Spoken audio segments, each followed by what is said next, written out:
Let's pay homage to the Buddha, the fully enlightened one. Namo tassa bhagavato arahato samma sambuddhassa. Namo tassa bhagavato arahato samma sambuddhassa. Namo tassa bhagavato arahato samma sambuddhassa. I will pay respect to the Buddha, the fully enlightened one. Buddha bodhaya te te jantoyo dhammataya sa. Dhammataya tanto dhammantino adranaya sa. Nibuddho nibbanataya tan lokatrananami. Lokatrano lokatumma ikosaya dasu phito mudo. Yo nago Buddha naga miro yadiya sindi achota chin myasa pyadi. Buddha thissa le kuro rai thu twin ti myinတော်မူ၏ဖြစ်၍ဘောဓာယစာကျွတ်ထိုက်တာသူဘိုလ်လူတို့ကိုတူထင်လင်းသိကြပါစေခြင်းကျိုးငါ၎င်းတန်တော်ကိုရောကပင်ယင်ကြည်တော်မူ၏ဖြစ်၍ဓမ္မထာယစာကျွတ်ထိုက်တာသူဘိုလ်လူတို့ကိုတူမဲ့၍ယင်ကြည်ကြစေခြင်းငါ၎င်းတန်တော်ကိုယ်တိုင်ကပင်ကိလေသာဟုပုခတ်သိမ့်ငြိမ်တော်မူပြီးဖြစ်၍ဓမ္မထာယစာကျွတ်ထိုက်တာသူဘိုလ်လူတို့ကိုတူမဲ့၍ကိလေသာပူငြိမ်ကြပါစေခြင်းငါ၎င်းဒိနောဝတန္တယာနဝံကရကြံကိုကုသံထုတ်ချကိုယ်တော်တိုင်ရောက်ပြီးဖြစ်၍သာလျင်ဒရဏာယသာကိုရထတုချွတ်ထိုက်သူတို့နေပူတာဝံမဝေကံတို့ကုသထုတ်ချောင်းရောက်ကြပါစေခြင်းကြိုးငါ၎င်းနေပူတော်ကိလေသာပြိနိဗ္ဗာန်ဝင်ဆိုင်ယုတ်သိကိုရောတိုင်းဤငြိမ်တော်မူပြီးဖြစ်၍နိဗ္ဗာန်ထာယသာကိုရောထတုဝိနေလူတို့ပုခတ်သိငြိမ်ကြပါစေခြင်းချိုးငါ၎င်း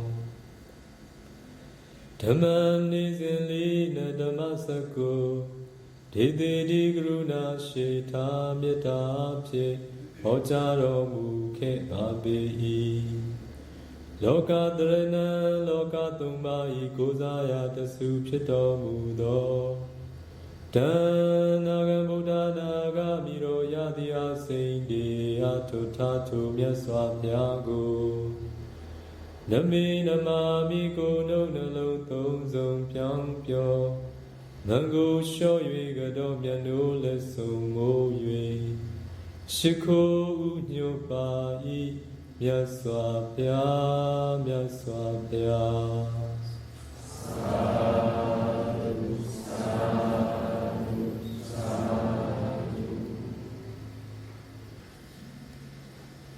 What are you going to ask?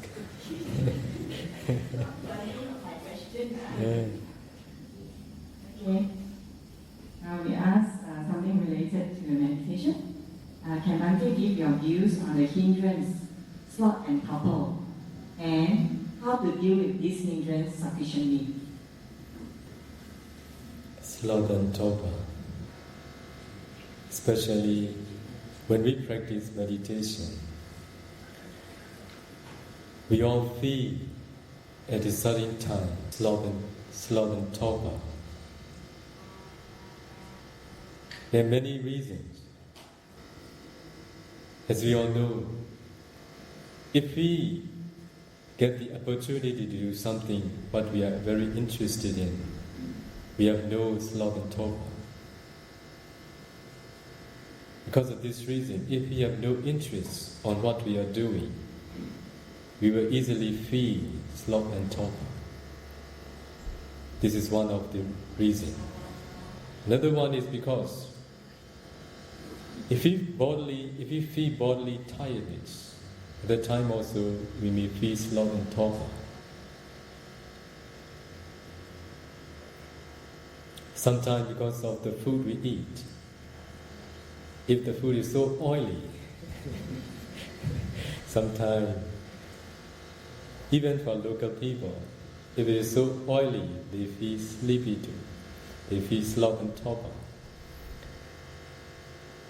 For foreigners, maybe they may find a bed to sleep, I think.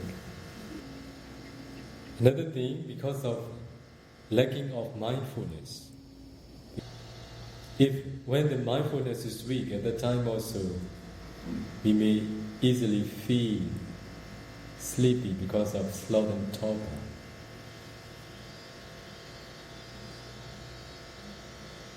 As we all know,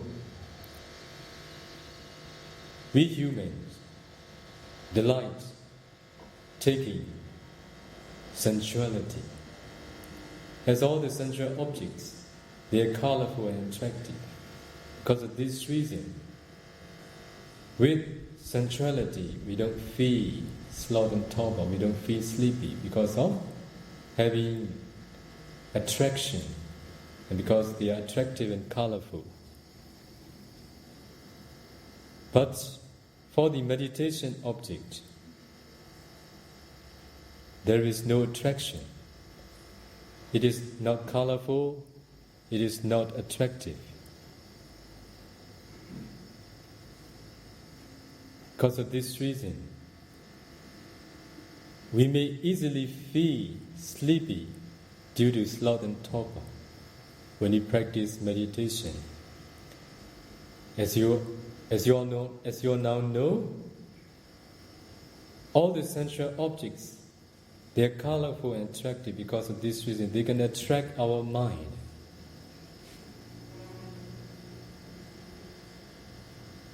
No need teach us to be interested in sensuality.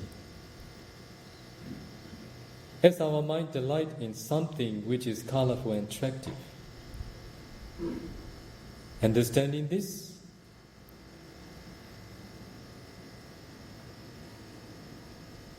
as there is no attraction and color in the meditation object, it will not attract our mind automatically. First of all, we need to keep interest on the meditation object. This is what we all need to develop. First, we need to keep interest on the meditation object. Only then we can maintain focusing longer and longer. When we can focus longer, at the time we will see the improvement of concentration. Because of the improvement of concentration, we will feel peace and calm. At the time, it will attract our mind. We will enjoy with the meditation. For that reason, first of all, we must keep interest on the meditation object to develop concentration. When the concentration improves at that time, it will attract our mind. It will tell us, look at me, I can make you feel happy. At that time, you will be interested in meditation. So how to overcome sloth and torpor? As I told all of you, first of all, we all need to understand the nature of our mind. Our mind delights taking something attractive and colorful. As there is no attraction in meditation object, don't wait the time the meditation will attract you. There will be no day it will attract your mind. Only first of all, you need to keep interest. And then you need to maintain focusing with interest on the meditation object. According to the teachings of the Buddha, when we feel sleepy because of sloth and torpor at the time, if we reflect the suffering in fourfold states because of not knowing and not seeing the Dharma as they really are, If you are those who haven't realized the Dharma as they really are, if you haven't attained path and fruition knowledge, we haven't prevented us from falling into 404 states. This is the danger. This is the danger that we are going to encounter if we haven't attained path and fruition knowledge.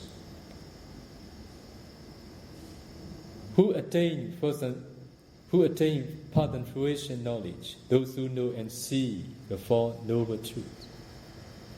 Who know and see the Four Noble Truths?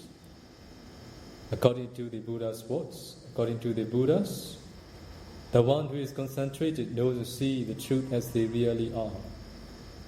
The one who is concentrated knows and sees the Four Noble Truths as they really are. To know and to see the Four Noble Truths is to make attain path and fruition.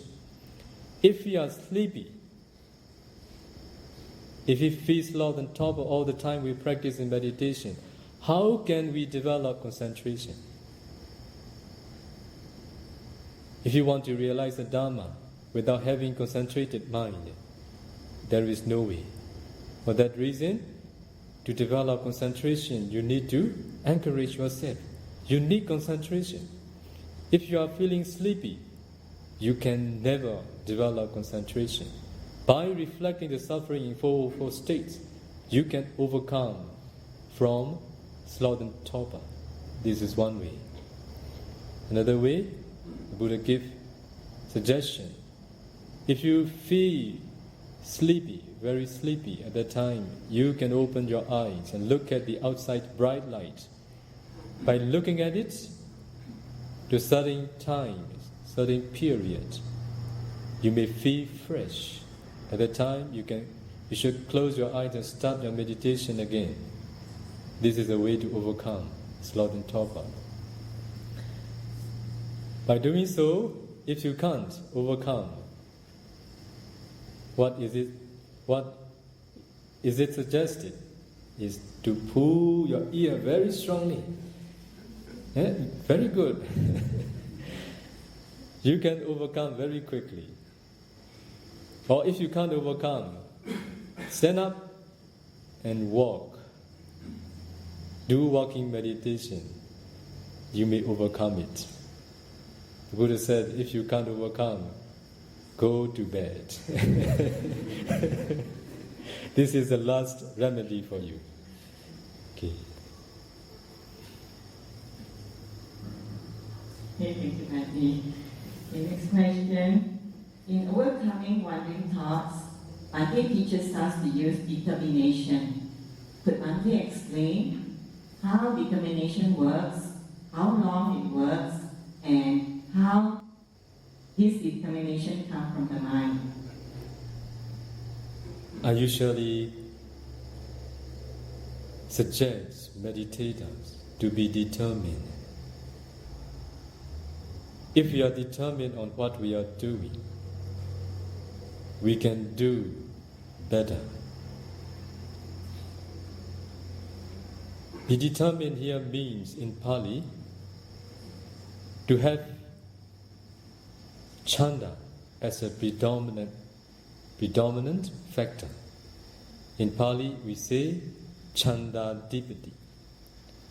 Chanda as a predominant factor.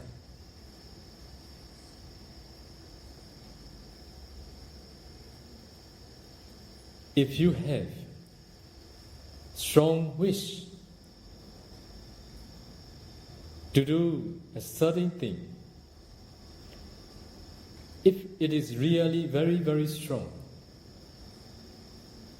who can stop you? Nobody can stop you. In the same way, here, the wish, strong wish to be with the meditation object, it is really necessary. If you have no chanda to be with the meditation object, It means we are not determined on what we are doing. If we are not determined on what we are doing, we can't prolong our focusing. We can't maintain our focusing longer and longer. If we are determined on what we are doing,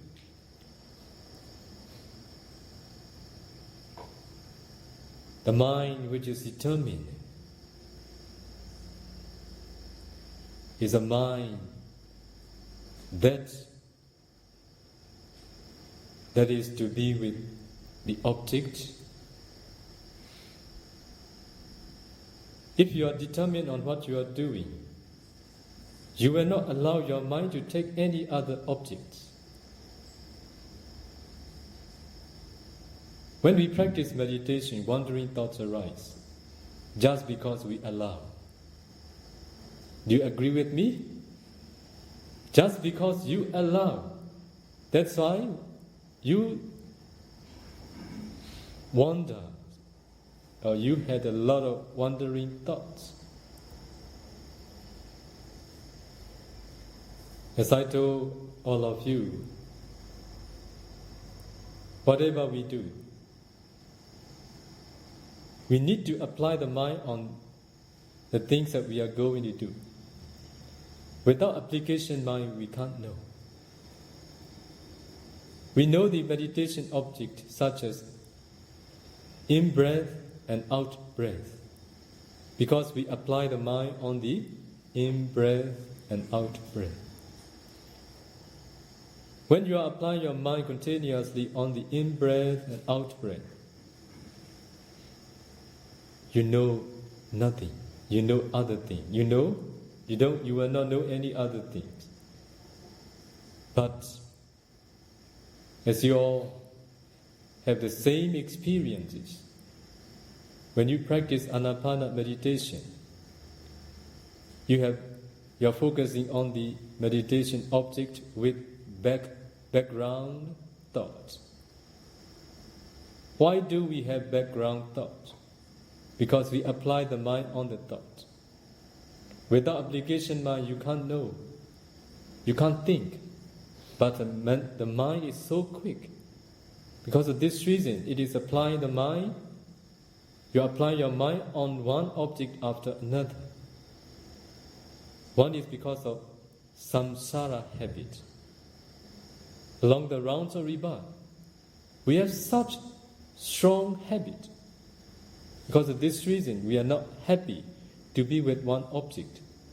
We apply the mind on the meditation object because we know we are practicing meditation. That's why we apply the mind on the meditation object. This is what we do because we know what we are doing. Because of that habit also influences you very much. It is possible to apply your mind on the meditation object continuously, but you need to give up attachment to that samsara habit. Understanding that this is because of habit, but you are applying. As we have developed such habit in the rounds of rebirth, it is happening as if automatic. The habit is so strong that it becomes perfect. As we all know, the practice makes perfect. But if we don't train the mind to apply the mind on the meditation object with determination, we will continue this habit. Apply the mind on the meditation object, allowing your mind to take another object as a background thought. So you need to stop applying your mind on the thought. You need to maintain your application mind just on the meditation object. You need strong chanda. It means you must be determined. But you must be determined here means increasing the time a little bit by little bit. If you can focus for 5 minutes continuously, you should make a determination to improve or to increase 5 minutes more. Increasing a little bit more is easier. By doing so, if you can do 10 minutes, if you make a determination for another 5 minutes, 15 minutes, 20 minutes, you will improve day by day. But you must be determined. It means you should not allow your mind to take any other object except your meditation object. It means being determined. Next question is a little bit long. We quite often heard that in the Buddha's time, bhikkhus, after they get the instructions from the Buddha, they went and stayed in the forest, practiced meditation diligently. After the vasa, they attained arahantship. I wonder, they don't need interview. They can practice continuously and diligently. They must have many parami, strong parami, and a sense of urgency. How to increase and maintain the sense of urgency along the way as we practice meditation? As you all know, those who could realize the Dhamma deeply within a short time are those who have penetrated the Dhamma, those who have practiced the Dhamma in their past lives, one life after another. Because of this reason, they are very fortunate too. They met with the Buddha, the one who knows individual perfections. Because of this reason, Buddha gave the instructions directly which is suitable for that meditator. You are very unfortunate being to meet with Venerable U Revata, who doesn't know how to give a guidance directly which is necessary for you. But for sure, you're fortunate too. You have no enough barami to meet with the Buddha. That's why you have good barami to meet with Venerable Revata, who can teach step by step. Nowadays, there are no people who can realize the Dhamma after listening short explanation or detailed explanation. Nowadays, there are only those who can realize the Dhamma just by practicing step by step meditation. That's why you're very fortunate to meet with the Venerable U Revata, who teaches step by step. Okay? So, how to develop sense of urgency? It is what we can't create. It is what we can't make by ourselves. It is through fulfilling parami, and it is through practicing meditation. It is through penetrating the Dhamma as they really are, which is all the time arising and perishing, which is impermanent, which is suffering, and which is non-self. Because of this knowledge that has been developed in the past, in this very life, if they see, if they hear the Dhamma, when times ripen, they can feel the sense of urgency easily.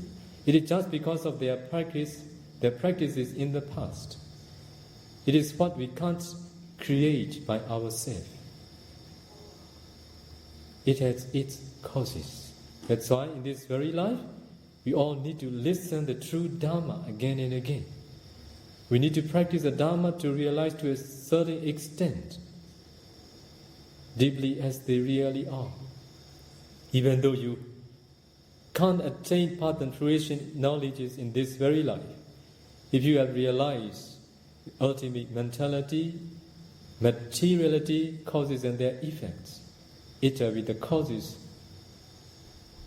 for you to have or to feel or to develop or to have sense of urgency when times ripen. But if we are mindful in our daily life, if you are mindful all the time, or if you are mindful most of the time in our life, in every condition we are in, at the time, our understanding will improve more and more.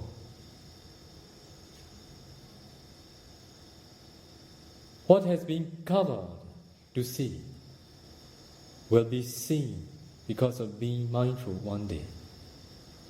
But I can't say when it ripens. Indeed, we are very fortunate to meet Bhante.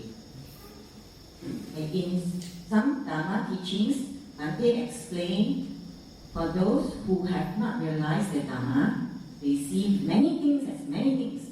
For those who have realized the Dharma, they see many things as one. Could Bhante please further explain about this statement? Now you see many things as many, right? Now many meditators are sitting here. So because of not knowing the ultimate reality, we see things, we see many as many. For those who have penetrated ultimate materiality, whether living things, whether non-living things, closing their eyes, if they discern four elements, wherever, they just see all the different many types of things as just one, just the arising and perishing of ultimate materiality, whether near, whether far, whether superior, whether inferior, whether past, whether future, whether internal or external, everything is the same, just the rupa kalapa, which are arising and perishing all the time. Because of this reason, they see many things as just one. In the same way, if they continue practice to know and to see the ultimate mentality, at that time also, they see internally or externally, whether internal things or external things, far or near, superior or inferior, past or present. They just see the mentality which are arising and perishing. But for mentality which are arising and perishing can be paid attention only in the living things. In the non-living things, there is no arising of mentality. For that reason, from the ultimate point of view, there is no man, there is no woman, there is no living things and non-living things. They are only ultimate mentality and materiality. Because of understanding this, because of penetrating this, if they pay attention with their concentration to many things, they see only ultimate reality as one. For Arahants, their abiding place is just the arising and perishing of ultimate truth. This is their abiding place. They see all the time the arising and perishing. Only when they want to see the concept, panyati, they need to change their mind to see the concept. They see the whole world, just the arising and perishing, nothing more. Next question. Throughout our holy life, how could we maintain a strong sense of urgency to be free from samsara? As I told all of you, listen to Dhamma, be mindful, practice meditation to know and see the truth as they really are. I will let you know about one of the meditators. When she know and see the ultimate materiality, which is arising and perishing rapidly all the time, whether internal, external, past or present.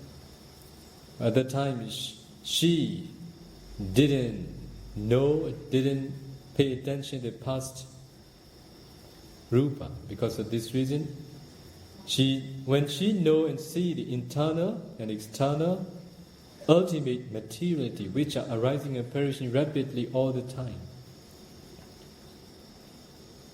what did she feel? Initially, she didn't want to. She didn't accept it. Her mind rejected it. Why? She came and practiced to know and to see the truth. As we are familiar with untruth, when we start seeing the truth at that time, the mind was not ready to accept. Because of this reason, at that time, reject seeing the truth. Want to maintain what is untrue. At the time, I told her, please continue. See them as they really are. When she did it repeatedly, finally, it became. It is the truth. It is what nobody can reject. It is all the time arising and perishing, whether she pay attention internally or externally. At that time, her mind completely accept. That's why to develop such understanding, we need to continuously practice repeatedly again and again.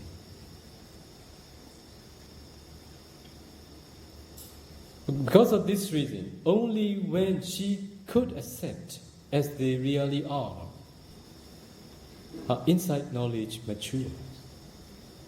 Only then sense of urgency will follow. We see this body as a solid one. We see external beings as a solid things.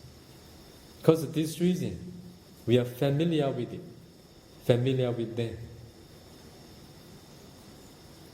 When we start seeing the truth as they really are, for some, it is not ready to accept them as they really are. Only by continuously practicing, seeing them again and again as they really are, their mind become ready, they accept it. Because of this reason, sense of urgency will follow and it will before the realization of Nibbana. This question. A meditation teacher told a yogi that it is difficult to even attain Sotapanna. The question is, how easy it is to attain Sotapanna Magaphala? As the Buddha said, the one who is concentrated will know the suffering, the origin of suffering, the cessation of suffering, and the way leading to the cessation of suffering. For those who had developed concentration, the one who is concentrated with concentration, if he or she continue practice, he or she will know the suffering, which is ultimate mentality and materiality, which are arising and perishing rapidly all the time. And that he or she need to continue to know and see the causes of suffering, which is dependent origination, the origin of suffering. It is also just ultimate mentality and materiality too, all the time arising and perishing rapidly. When he or she sees the first noble truth, when he or she sees the second noble truth, the original suffering, they are ready to continue practicing insight meditation.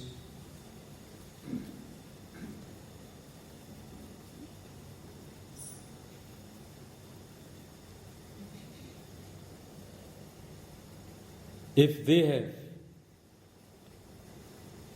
enough past Bharami to realize Nibbana in this very life, and if they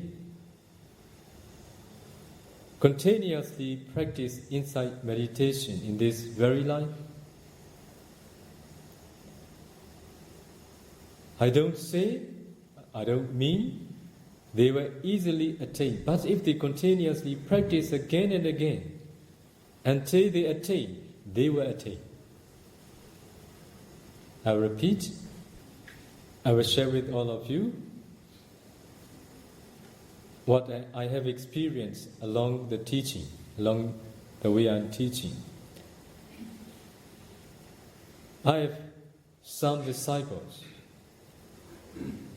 those who have finished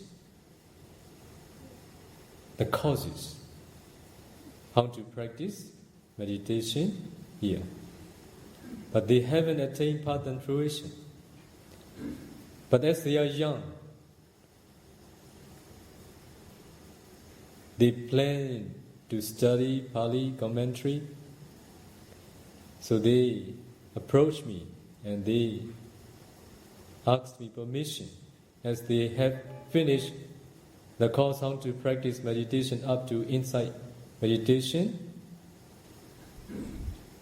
They want to continue learning Pali and commentary, as they have been practicing continuously for 2 years or more than 2 years. Their concentration, their practicing, their understanding is very good, only not yet very mature. Because of this reason, I can't allow them. If they stop practicing, it is not beneficial for them. Because of this reason, what I told them, not to study Pali and commentary, just to repeat from where I am going to start again.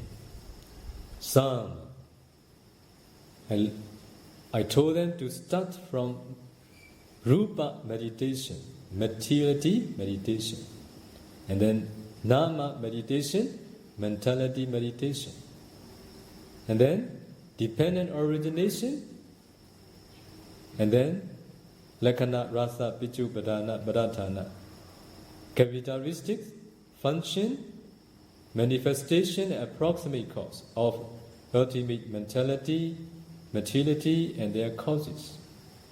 And then I let them continue vipassana meditation, insight meditation again. At that time, their insight knowledge mature and they fulfilled their wish. You understand? They have fulfilled their wish. They have prevented themselves from falling into fourfold states because of repeatedly practicing. Some, I didn't teach them from the Rupa meditation. I let them repeat from the beginning of vipassana meditation. At that time, their insight knowledge matures. Some, I let them start from the characteristics, function, manifestation, and approximate cause, according to what I think I should teach them from, as I have been teaching them continuously from the beginning point.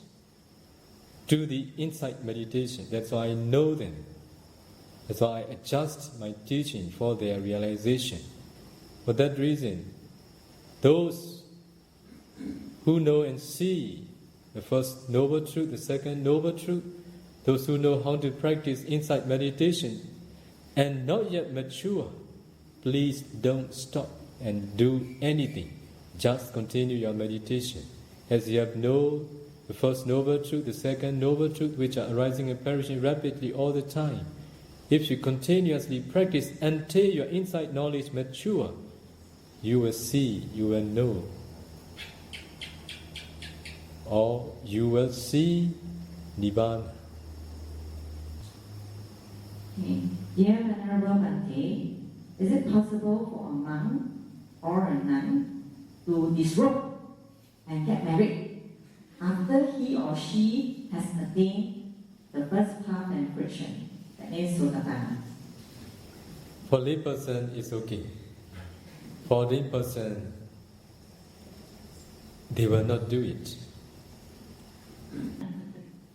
Okay, next question is, would a Sotapanna drink liquor, alcohol? No. They will never break 5 precepts. Okay, next question. Some disciples attain arahantship by listening to a very short discourse. Example, Bahia, Darochiriya. Before they attain arahantship, within a short moment, did they attain the first 3 path and fruition knowledges? Yes, even the Buddha, without attaining first path and fruition, without continuing, he will not attain second path and fruition. After attaining second path and fruition, you need to continue insight meditation. But it is so quick. According to the Buddha's Abhidhamma, there are some those who have fulfilled the Bharami, and there are some those who are going to realize arahantship before they are going to die. Because of this reason, such person, they will attain arahant path and fruition before they die. It appears in the Buddha's Abhidhamma too. That's why they are such type of person. The next question is in Chinese. 请问 Bhante, please may I ask Bhante, what are the paramis one has to fulfill to become an arahant? Just to practice meditation step by step. Next question is also in Chinese. There are 3 questions in fact. First one, in the practice of samatha meditation, is it possible to also practice the protective meditation at the same time? One of the samatha meditation is for protective meditation. So after, it is also samatha meditation too. Buddha taught 40 types of samatha meditation. They include in the 40 types of meditation. That's why they are also samatha meditation. Here we are teaching samatha meditation one after another, including these 4 protective meditation too. Okay, next question. There are 2 questions. I've combined them together because they are related to the same thing. First one is, what is Bhante's advice if one still wishes to walk the Bodhisattva path? That's one. Second one, which way is more suitable for those who want to become a Bodhisattva? According to the teachings of the Buddha, before receiving definite prophecy from a certain Buddha, They have made an aspiration to be a Buddha verbally. Many existences. Even though they have made an aspiration verbally, if they haven't received a definite prophecy from a certain Buddha, they cannot be called a bodhisattva yet. Because they are not sure. Only after receiving definite prophecy, Buddha also declared. This is also he surveyed or he looked that person, future, with his Buddha's eyes. And if he see that this person is going to be a Buddha, he declared and he make a definite prophecy for that being. That's why if a certain person who want to be a Buddha, who want to fulfill Bharami as a bodhisattva, it is his wish to be. But he is not yet sure. He is going to be a Buddha, a bodhisattva, or not. He may change his thinking, his aspiration. Only those who have received definite prophecy from a certain Buddha, they are going to fulfill Bharami from that existence to be a Buddha. That's why I don't want to say who should be, who shouldn't. It is their choice. But if they want to be, first of all, if they want to be a Buddha, they must be those who had received definite prophecy from a certain Buddha. Only after that it will be sure. Before it, it is not sure. But if they want to be a bodhisattva, they should fulfill the way the bodhisattva fulfill the Bharami. They should follow the way how to fulfill the Bharami to be a bodhisattva. Some they think themselves they are bodhisattva, but they are not fulfilling the way the bodhisattva fulfill the Bharami. Maybe because they haven't received definite prophecy from the certain Buddha that they don't know how to fulfill Bharami. As I've explained all of you in one of my Dharma talk. When the bodhisattva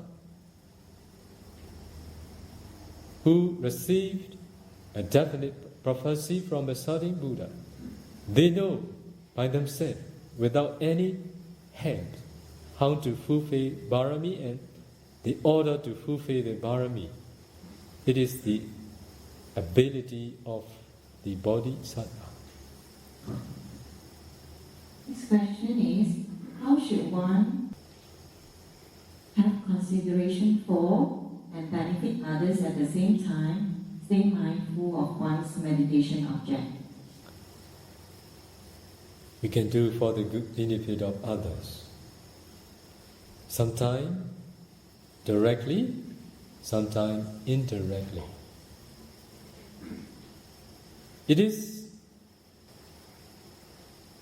We may not have right condition to do for the good of others directly all the time. For that reason, we can't expect to do for the good of others all the time directly. It is possible to do for the good of others indirectly most of the time, even though that person don't know you. If you have no right condition to do for the good of others directly, and if we don't harm that person, if we maintain our goodness, not only to one person, but also to many those who we met, we are doing for the good of them indirectly because we are maintaining our goodness That's why we will not do bad towards anybody. By doing so, we can do for the good of others all the time. That's why this is the best way to do for the good of others, maintaining one's own goodness. Those who are maintaining their goodness, if they have right condition to do for the good of others, they will do. If they have no right conditions, also they are all the time maintaining their goodness, that they will not harm anybody, that they are also doing for the good of others. If we are not harming anybody, we are not disturbing, we are not making any bad towards anybody, that we are also doing for the good of others too. For example, for ordained person, those who go for alms every day, if they maintain their goodness, they go for alms. They don't know those who offer them, but they are doing really for the good of them. There is no attachment because we don't know them. And this is a very good way to do for the good of others. Sometimes because we are acquainted, that's why we have attached to that person. So we want to do for the good of that person. Sometimes it is not very pure. Because of this reason, the way the ordained person go for alms is doing for the good of many, those who we don't know. And those, they don't know us too. This is the best way to do for the good of others. This is what we do, directly or indirectly too.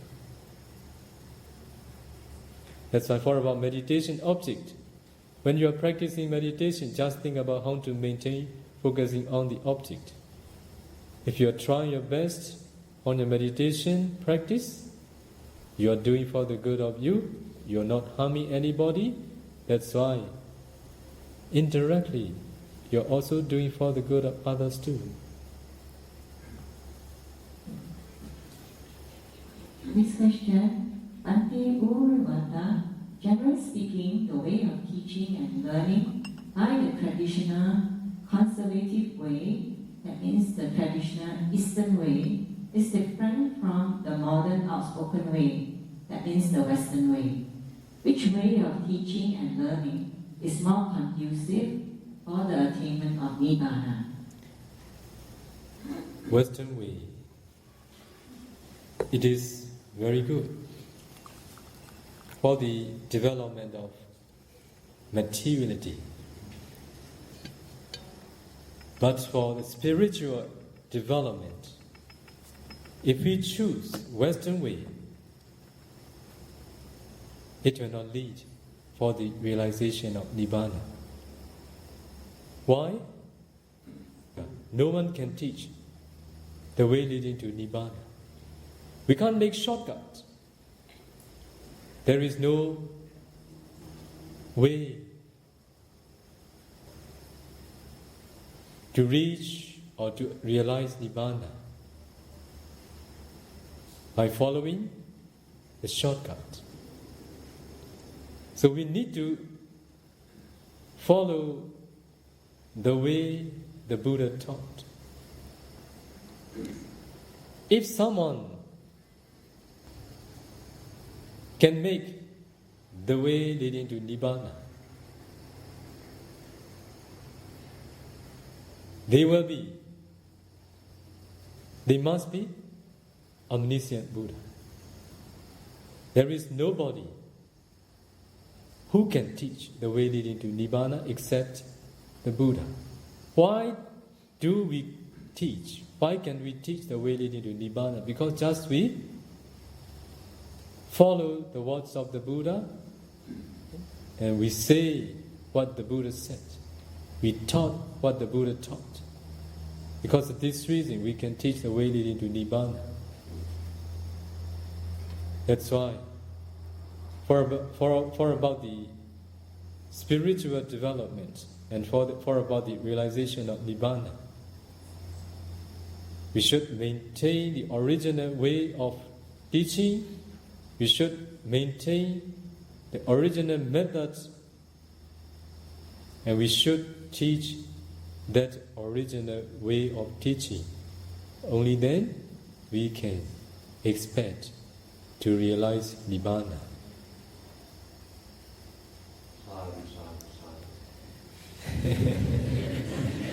Yeah, because from the America, that's why he says sadhu, sadhu, sadhu.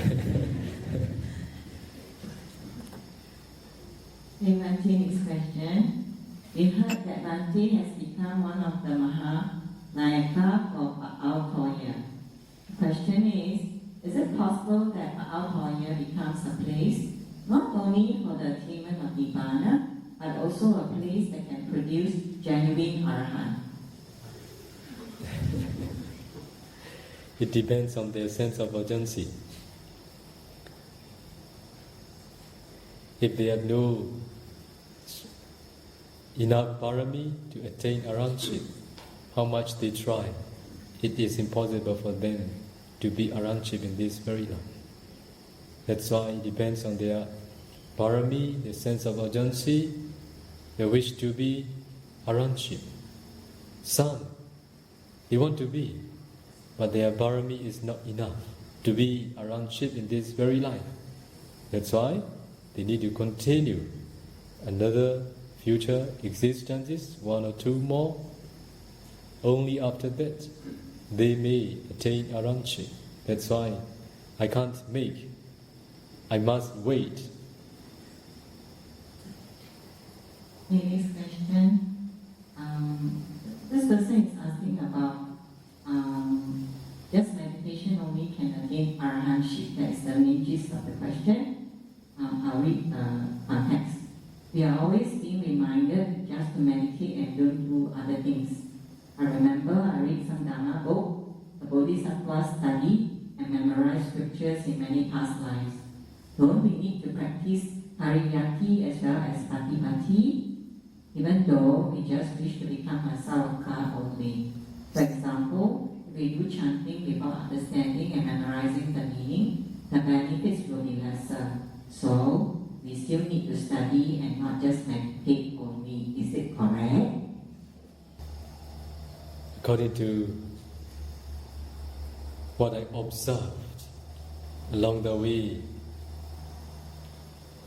I've been teaching, most of the meditators, those who can practice well, are those who have no priyati, those who ordain because of their sense of urgency. They ordain to practice meditation. They ordain to prevent themselves from falling into four states. For that reason, with sense of urgency, they enter the order. They practice meditation without having any knowledges. So we teach them both learning and practicing. Manual book is learning, and we instruct them how to practice, and then they practice. This is practicing. It goes together. That's why, even though you have no priyati learning knowledge before, you don't need to worry. You can attain, you will attain path and fruition knowledge in this very life. And then your understanding is better than those who just learned before, those who have no practical knowledge. Also, I want to share with all of you, one of my disciples who could practice meditation well, who has no any learning knowledge, who never read Visuddhimagga before. After practicing up to Vipassana, she read Visuddhimagga, Chinese translation book. Is that Chinese translation book? Visuddhimagga? Yes. So, what she told me, this is what I have already practiced. This, I have already practiced. This, I have already practiced. I know everything. Very easy to read. But for scholar, even to understand Visuddhimagga through learning is difficult. Okay? Okay, again. Okay, next question is about being positive. The person is asking how to strike a balance between being positive and practicing Marananusati. The context is, modern medical research found out that those who are positive, they won't die so soon. They live longer even though they have terminal illness. Shouldn't we treasure our human existence by living longer if possible, to practice as much kusala as possible, since our future existence is uncertain? When we practice Marananusati, does it contradict keeping a positive attitude, that we will not die so soon? We suggest meditators to practice recollection of death every day, because it is very beneficial. It will not be contradict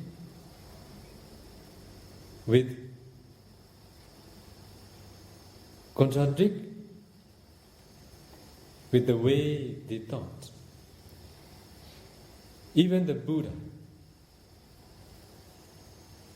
encourages all of us to practice recollection of death every day. If we don't practice recollection of death every day, we will be fear of death. When we encounter such incidents, when we encounter related issue at that time, we will be fear of losing. As the Buddha explained, those who have practiced recollection of death every day, they are like those who enter the forest with a walking stick in his hand. From far distance, if he sees a poisonous snakes, he will not be fear, because he had walking stick in his hand, and he can frighten the poisonous snake. He can make the poisonous snake run away. But for those who didn't practice recollection of death, are similar to those who enter the forest without anything in hand. When they see a snake, even from far distance, they will be very fear, because of doing recollection of death every morning when we wake up, every afternoon, every evening, and before we go to sleep. Because of reflecting every day, regularly, initially, your mind don't want to accept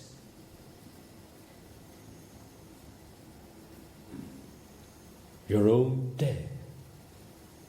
As I have explained one of the meditators' experience, when she started seeing ultimate materiality arising and perishing, at that time she could not accept. She wanted to reject.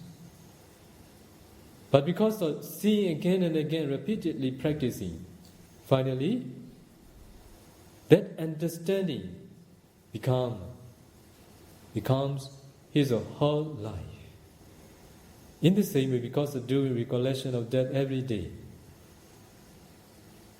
he or she finally accepts, one day I will die, I'm going to die. It will be nothing special for him or her.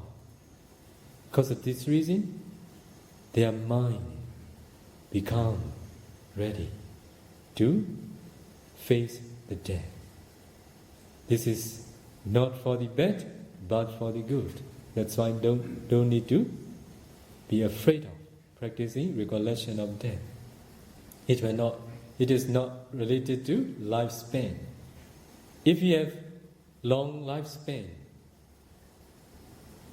if we have developed good karma to live long, we will live long. Not because of practicing recollection of death. In times of the Buddha, many bhikkhus, they asked somebody to kill them. It is just because of ripening of their karma, not because of practicing recollection of death.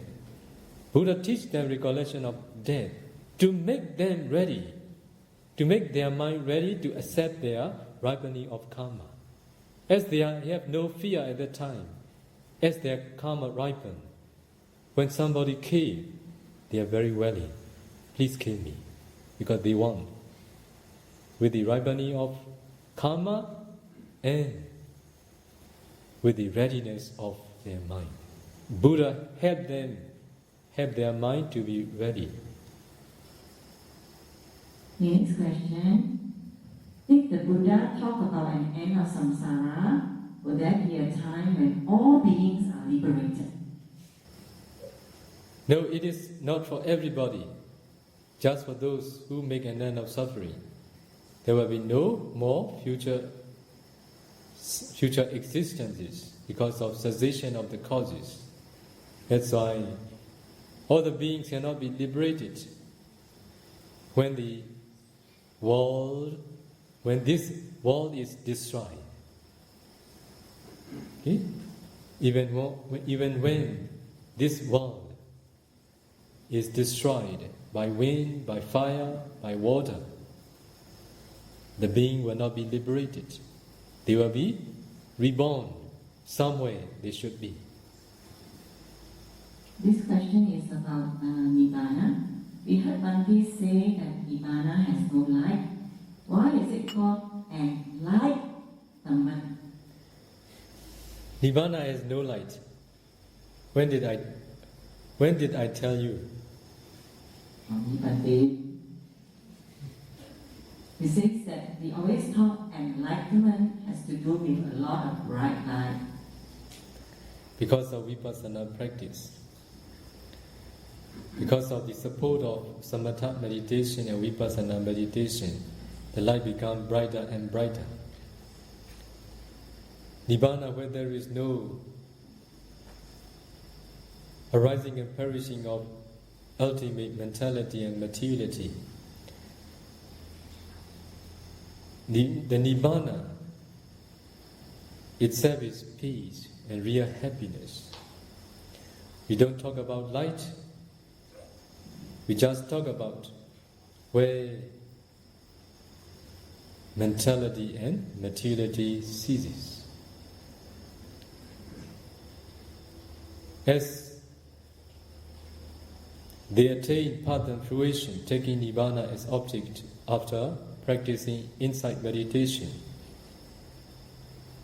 Insight meditation produces very strong light. So when they realize Nibbana at that time, they also see the light. But we don't say Nibbana is light. We don't say that there is light in Nibbana. We just say that it is where all the mentality and materiality ceases. The next question is on Sila. A noble person achieved 4 purification, that is of Buddha, Dhamma, Sangha and Sila. Why Sila is included? Does the Dhamma include Sila already? Noble person, because of the first noble person, because of first path and fruition knowledge, he or she become a Sotapanna. The one who had developed unshakable faith on Buddha, Dhamma and Sangha. Because of unshakable faith that has been developed, he or she will not break 5 precepts anymore. It is the result that counts. Also, unshakable faith on Buddha, Dharma and Sangha, also, it is unshakable faith, the results that follow. Not only on the Buddha, Dharma and Sangha, but also on the past existence, present existence, future existence, karma and its result. This is removing doubt on Buddha, Dharma and Sangha and other things. This is because of path knowledge, it removes doubt. Because of this attainment, first path and fruition, he will never break 5 precepts. This is also the result that follows. We should not combine these all. Okay. There are actually 2 questions on forgiveness. It can be combined together, so I ask them together. How to forgive oneself, as we are the creator of our own suffering, and many things we have done in the past were really stupid and certainly deluded. How did Venerable Mahamoggallanda forgive himself for having beaten up his parents in one of his past lives? I never see the Venerable Moggallanda forgive his karma. What I meant, it doesn't talk about this. But because of understanding karma and its result, because of understanding law of karma, they accept the ripening of karma and its result. As I have explained all of you in one of the Q&A section, if we deeply understand law of karma, we can accept all we encounter, both good and bad. Because of this understanding, because of deep understanding of law of karma,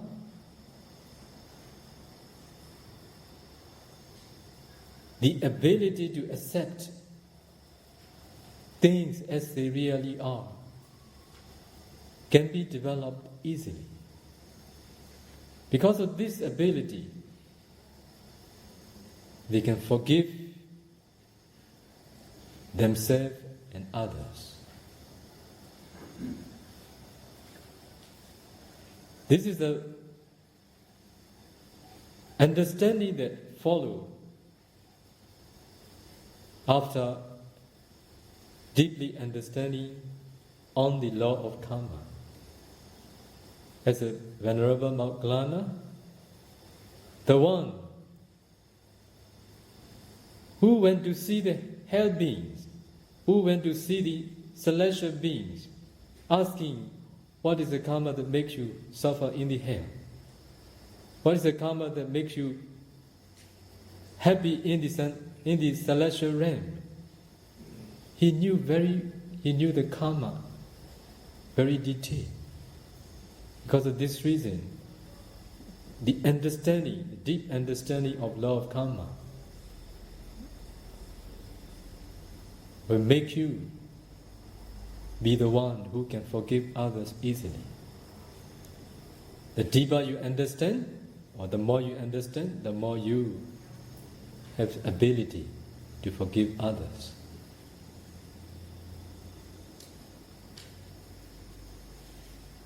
Okay, thank you, Bhante, for presenting all the answers to the questions in today's Dharma talk and Q&A.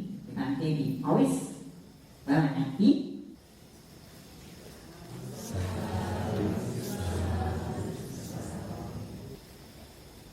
We will share Mary's stand today. Repeat after me. Idam me punyam asavakaya vaham hotu. Idam me punyam nibbanasa patsayo hotu Mama Punya Bhagam Sabba Satanam Bhajemi Te Sabbe Te Samam Punya Bhagam Labantu